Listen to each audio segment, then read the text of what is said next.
मोहतरम साथियों, हाजिर हूँ मैं आपके सामने आपका साथी सूफी मोहम्मद कौसर हसन मजीदी। सूफी न्यूज़ चैनल पर आपका बहुत बहुत इस्तकबाल है।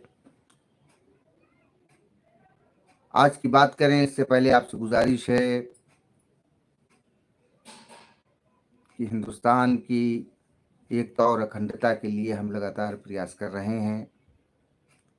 हमारी आवाज़ को दूर दूर तक पहुंचाने के लिए हमारे वीडियोस को शेयर करें, लाइक करें और अपने ख़यालात से हमको जो है मुस्तफ़ीज़ फरमाएं, हमको अपने विचारों से अवगत कराएं और साथ ही चैनल को सब्सक्राइब करें और ज़्यादा से ज़्यादा लोगों से सब्सक्राइब कराने के लिए गुजारिश करते हैं। साथियों, जैसा कि गुज़िश्ता दिनों पहले मैंने एक वीडियो जारी की थी और उसमें बताया था कि बहुजन समाज पार्टी यानी बीएसपी की सुप्रीमो मायावती ने अपने यौम पैदाइश के मौके पर किसी भी पार्टी के साथ गठबंधन करने या किसी भी अलायंस में शामिल होने से इनकार कर दिया है और उन्होंने कहा है कि वो अकेले चुनाव लड़ेंगे। ये तो उनका अपना फैसला था। आज कई मीडिया चैनल्स पर कुछ समीक्षकों, राजनीतिक विश्लेषकों और दूसरे लोगों जो सियासत से वाबस्ता हैं, उनके दरमियान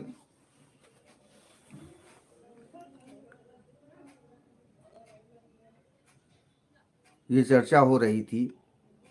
उस चर्चा में निकल कर के ये सामने आया कि बीएसपी एमआईएम के साथ गठबंधन करेगी।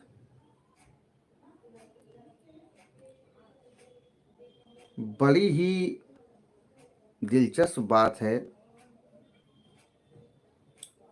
कि बीएसपी का एमआईएम के साथ गठबंधन होना। खैर, सियासत में सभी को अपने सियासी दलों को आगे पहुंचाने का, आगे बढ़ाने का हक हासिल है, लेकिन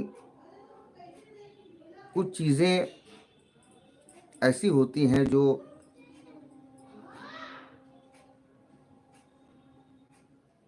ना समझ में आती हैं, समझ में नहीं आ पाती हैं।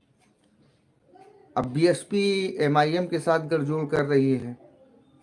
एमआईएम यानी मजलिस इत्तेहादुल मुस्लिमीन। मजलिस इत्तेहादुल मुस्लिमीन क्या है? मजलिस इत्तेहादुल मुस्लिमीन हैदराबाद की एक पार्टी है। हैदराबाद यानी तेलंगाना राज्य की एक पार्टी है जो हैदराबाद के बाहर चुनाव नहीं लड़ती थी। हैदराबाद में इनके सबसे ज़्यादा 7 विधायक हुआ करते थे। 5 से लेकर के 4 से लेकर के 7 के बीच में इनका आंकड़ा हमेशा हुआ करता था।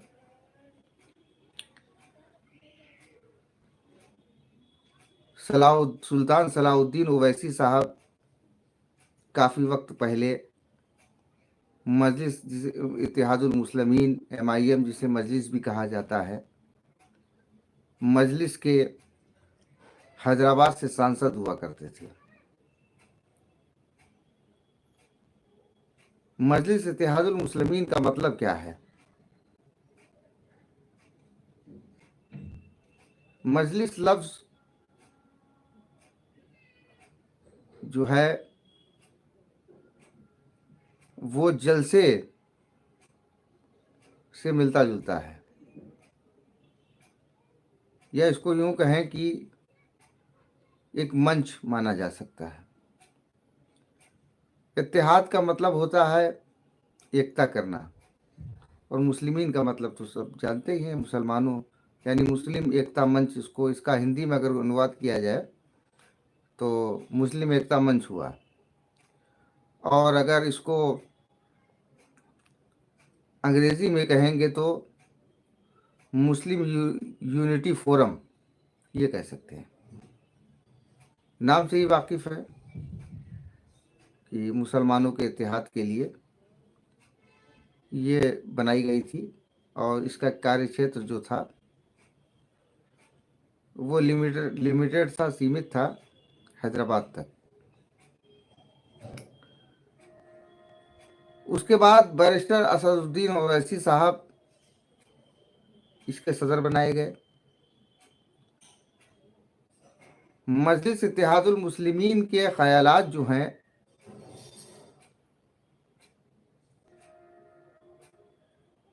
वो बहुत हद तक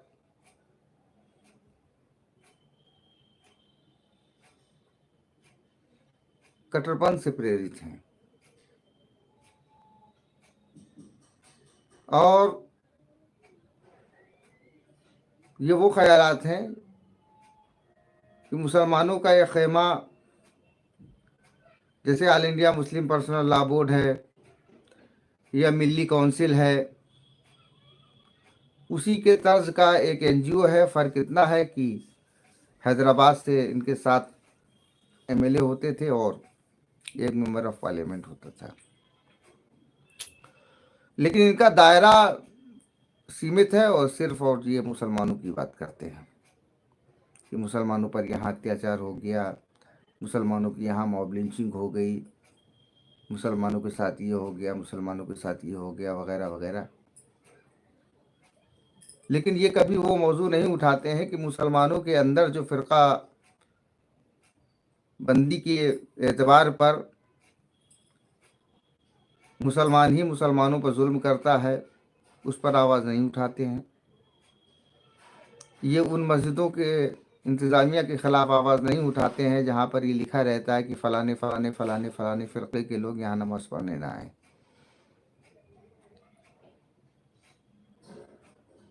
ये उनके ख़िलाफ़ आवाज़ नहीं उठाते हैं जो अक़ायद के बिना पर और अपने जो है रस्म रिवाज की बिना पर दूसरे फ़िरक़े के लोगों को काफिर, मुशरिक और बिदअती ठहराते हैं। ये उनके ख़िलाफ़ भी आवाज़ नहीं उठाते। ये फ़कत वो काम करते हैं, वो बयान देते हैं जिससे दूसरे फिर समुदाय की या दूसरे समाज की जो फ़िरका परस्त तंजीमें हैं या ताकतें हैं उनको क़ुव्वत हासिल होती हो। मैं शक नहीं करता असदुद्दीन ओवैसी साहब की अपनी ज़ात पर कि वो ये एजेंडा किसी बैरून मुल्क के इशारे पर चला रहे हैं, क्योंकि मैं अच्छी तरह से जानता हूँ। अभी हालिया दिनों पाकिस्तान के एक साबिक आर्मी ऑफिसर ने एक लिस्ट जारी की है जिसमें बताया गया है कि ये लोग जो है पाकिस्तान के दुश्मन हैं, जिसमें से एक नाम असदुद्दीन ओवैसी साहब का है। असदुद्दीन ओवैसी साहब की मुल्क से मोहब्बत और उनके खिदमात को नज़रअंदाज नहीं किया जा सकता है। ये वही ओवैसी साहब हैं जिन्होंने पाकिस्तान में जा कर के दो टूक अल्फाज में पाकिस्तान को उसके हद में रहने की सलाह दी थी। लेकिन उनकी जो सियासत है, उनकी सियासत दूसरे पक्ष को मुसलमानों के ख़िलाफ़ उभारने में बड़ी मदद देती है। तो ये तो मजलिस इत्तेहादुल मुस्लिमीन का मैंने बताया कि वो हैदराबाद से जीते और कैसे क्या आगे बढ़े।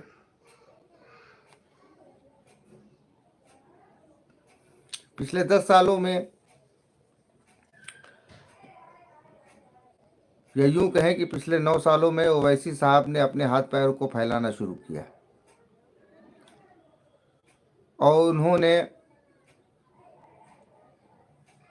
हैदराबाद के बाहर अपना आधार बढ़ाने की कोशिश की, जिसके तहत उन्होंने महाराष्ट्र असेंबली में 2 विधायक जीते 2014 में। 2019 में वो हार गए। 2019 में औरंगाबाद से मेंबर ऑफ पार्लियामेंट एक और MIM का बना। ये बिहार में चुनाव लड़े, वहाँ कुछ पार्टियों के बागियों को अपने साथ में शामिल किया और 8 मेंबर ऑफ लेजिस्लेटिव असेंबली यानी MLA इनके मुंतखब हुए। लेकिन बहुत सी ऐसी सीटें थीं जहां पर इनकी वजह से तेजस्वी यादव का खेल बिगड़ गया। उसी तरह उत्तर प्रदेश में इन्होंने कई दर्जन सीटों पर चुनाव लड़ा और समाजवादी पार्टी का खेल बिगाड़ दिया। अभी राजस्थान के चुनाव में इन्होंने कई जगह चुनाव लड़ा और कांग्रेस का खेल बिगाड़ दिया।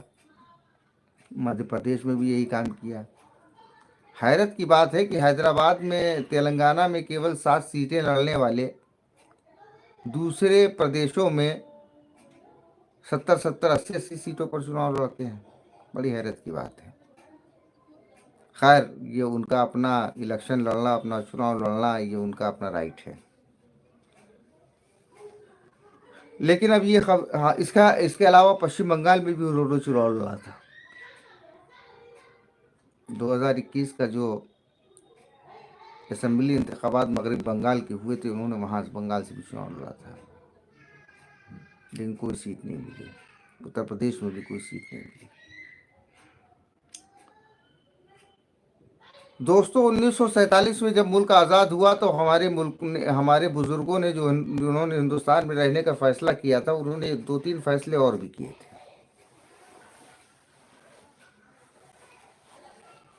उन्होंने ये देख लिया कि किस तरह जिन्ना की मुस्लिम लीडरशिप के पागलपन ने इस मुल्क के 2 टुकड़े ही नहीं कराए, मुसलमानों को भी कमज़ोर कर दिया।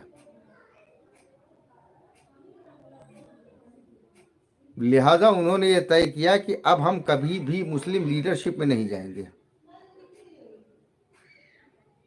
और मुस्लिम लीडरशिप की परिकल्पना को ही उन्होंने सिरे से खारिज कर दिया। भारत में 1947 के बाद तमाम मुस्लिम पार्टियां बनी। इंडियन यूनियन मुस्लिम लीग,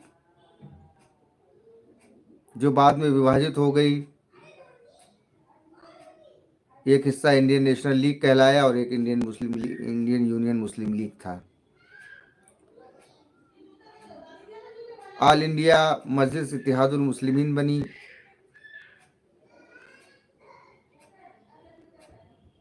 डॉक्टर फरीदी ने मुस्लिम मजलिस बनाई। डॉक्टर मसूद अहमद ने नेशनल लोकतांत्रिक पार्टी बनाई।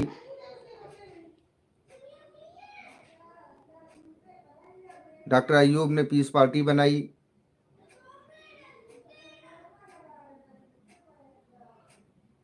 मौलाना आमिर रशादी ने उलेमा काउंसिल बनाई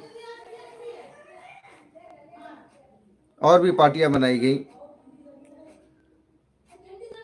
लेकिन सबसे ज़्यादा डॉक्टर फरीदी के नेतृत्व में एक बार उत्तर प्रदेश में 8 मुस्लिम MLA बने थे और उससे तब से लेकर के आज तक कोई भी पार्टी ऐसी नहीं आई कि जिसके दहाई के आंकड़ों में भी MLA बने हों। इससे आप अंदाज़ा लगा सकते हैं मौजूदा। हाँ, एक पार्टी और बनी जिसको असम में बदरुद्दीन अजमल साहब का जो मंच है वो भी एक पार्टी है। एक दो से ज़्यादा कभी इनके जो है मेंबर ऑफ पार्लियामेंट नहीं रहे। आज के दौर हाजिरा में मुस्लिम लीग के 3 मेंबर ऑफ पार्लियामेंट हैं, ओवैसी साहब के 2 मेंबर ऑफ पार्लियामेंट हैं, बदरुद्दीन अजमल साहब का 1 मेंबर ऑफ पार्लियामेंट है। 29 में से केवल 6 जो मेंबर ऑफ पार्लियामेंट हैं वो मुस्लिम लीडरशिप वाली पार्टियों के हैं। बाकी 23 सांसद उन पार्टियों के हैं जिनमें मुस्लिम लीडरशिप नहीं है। तो आप इससे अंदाज़ा लगा सकते हैं कि हमारे बुज़ुर्गों ने कितनी शिद्दत के साथ मुस्लिम लीडरशिप को नकारने का काम किया है, क्योंकि वो जानते थे, और बल्कि ये सच भी है, क्योंकि बड़ी ये हैरानगी और अफसोस की बात है कि हमारी जो क़यादत है वो क़यादत मजहबी रहनुमाओं से प्रेरित है या उनके दबाव में है। क्योंकि कोई भी लीडर उभरता है तो वो मिल्ली इदारों से जाकर के ही राब्ते में जाता है। वो क्योंकि मुसलमानों ने 1947 के बाद सिर्फ धर्म के आधार पर ही सारे अधिकारों को मांगने का प्रयास किया, और तब से लेकर के अब तक उसी लड़ाई में उलझे हुए हैं। तो ये जो भी लीडरान हुए वो उसी पर आधारित हैं, और जाहिर सी बात है कि कोई भी मजहबी रहनुमा हो वो हर चीज़ जो देखेगा वो शरीयत के चश्मे से देखेगा। और अफसोस कोई ऐसा विज़न आज तक नहीं कोई मुस्लिम हमारा जो है रहनुमा ला पाया कि कोई विज़न लेकर के आया हो, और जो विज़न लेकर के आया तो उसका फ़िरका और उसके अकायद के आधार पर उसको काफिर और मुशरिक करार दे दिया गया। मौलाना अबुल कलाम आज़ाद एक विज़न लेकर के आए थे, जिन्हें बरेलवियों ने जो है वो फतवों की जद में ले लिया। डॉक्टर APJ अब्दुल कलाम एक विज़न लेकर के आए, जिन्हें बरेलवियों ने अपने जो है वो निशाने पर ले लिया, और वो तो आज भी उनको काफिर और न जाने क्या क्या कहते हैं। ये बात दीगर है कि जब शिद्दत पसंदी की बात आती है या कोई दूसरे मौके आते हैं तो फ़ौरन यही कहते हैं सीना ठोक करके कि APJ अब्दुल कलाम जो राष्ट्रपति बने थे वो भी मुसलमानों में ही से थे, और ऐसे उनको गालियां देते हैं।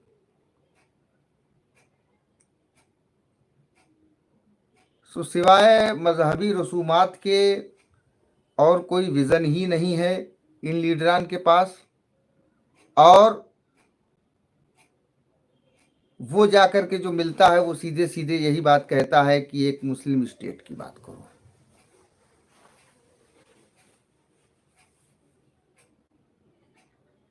तो इसलिए हमारे बुजुर्गों ने मुस्लिम लीडरशिप को एक्सेप्ट नहीं किया, और यही हमारे ख़यालात हैं कि एक सेकुलर मुल्क में किसी भी तरह की मजहबी लीडरशिप, किसी भी तरह की, किसी भी मज़हब से वाबस्ता हो, मजहबी लीडरशिप नहीं होनी चाहिए। अब सवाल ये होगा कि निशाने पर यही लोग मुस्लिम लीडरशिप ही क्यों है? तो मैं एक मुसलमान हूँ, मैं अपने घर की बात करूँगा, अपनी कम्युनिटी को सही करने की बात करूँगा। मुझे पसंद नहीं कि मेरी कम्युनिटी में गुंडे हों, बदमाश हों, अपराधी हों, कानून तोड़ने वाले हों। अब जिसको पसंद हो वो अपने यहाँ बनाते रहें, लेकिन मुझे पसंद नहीं कि हमारी कम्युनिटी में कानून तोड़ने वाले लोग हों। मुझे पसंद नहीं कि मेरी कम्युनिटी में, मेरे समाज में जुल्म करने वाले लोग हों, क्योंकि मेरा अल्लाह जालिमों को पसंद नहीं करता। तो जिसे अल्लाह पसंद नहीं करता उसे अल्लाह का बंदा भी पसंद नहीं करता। तो सबसे पहले हम अपना घर देखेंगे, अपना परिवार देखेंगे। अब दूसरे क्या कर रहे हैं, अगर वो अपने बच्चों को वैज्ञानिक के बजाय गुंडा बनाना चाहते हैं तो ये उनकी अपनी मर्जी की बात है। मैं कौन होता हूँ या कोई कौन होता है? और आज जो दूसरों को नुकसान पहुंचा रहे हैं, कल वो उनको भी नुकसान पहुंचाएंगे। भाई, अगर आज मुसलमान सियासत से किनारा कशी कर ले तो मुसलमान इनका शिकार ही नहीं बनेगा। और जब मुसलमान इनका शिकार नहीं करेगा तो यही आवारागर्द और बदमाश लोग फिर दूसरे तबकात को टारगेट करेंगे। तो ये तो जिम्मेदारी उनकी है ना कि वो अपने समाज में क्या बना रहे हैं, क्या नहीं बना रहे हैं। लेकिन हमारे बुजुर्गों ने जो फैसला किया था, हम उसी रिवायत पर अमल कर रहे हैं। मुस्लिम लीडरशिप को ना हमारे बुजुर्गों ने कल एक्सेप्ट किया था और ना आज एक्सेप्ट करते हैं। उसका एग्जाम्पल ये है कि आज भी मुस्लिम लीडरशिप के नाम पे, मुस्लिम क़यादत के नाम पर चुनाव लड़ने वाली पार्टियां सब मिलकर के 5% से ज़्यादा भी वोट नहीं हासिल कर पाती हैं। इसलिए और बाकी हर किसी को हमारा संविधान ये अधिकार देता है कि वो सियासी दल बनाए और उसके तहत चुनाव लड़े और लोगों को लड़ाए और अपने संगठन का विस्तार करे। अब उसी मुद्दे पर आते हैं कि ये खबरें आ रही हैं कि उत्तर प्रदेश में बीएसपी और एमआईएम के साथ का लोकसभा चुनाव में शायद गठबंधन बने। जो भी तस्वीर सामने आएगी उसको लेकर के मैं आपके सामने हाजिर होने की कोशिश करूंगा। बात को ख़त्म करें इससे पहले आपसे गुजारिश है कि वीडियो को लाइक करें, शेयर करें, अपने ख़यालात का इजहार करें और चैनल को ज़्यादा से ज़्यादा सब्सक्राइब करें ताकि हमारी आवाज़ दूर दूर तक पहुँचे। इन्हीं सब बातों के साथ आपसे रुखसत लेता हूँ। अस्सलामु अलैकुम वरहमतुल्लाहि वबरकातुहू। शब बख़ैर।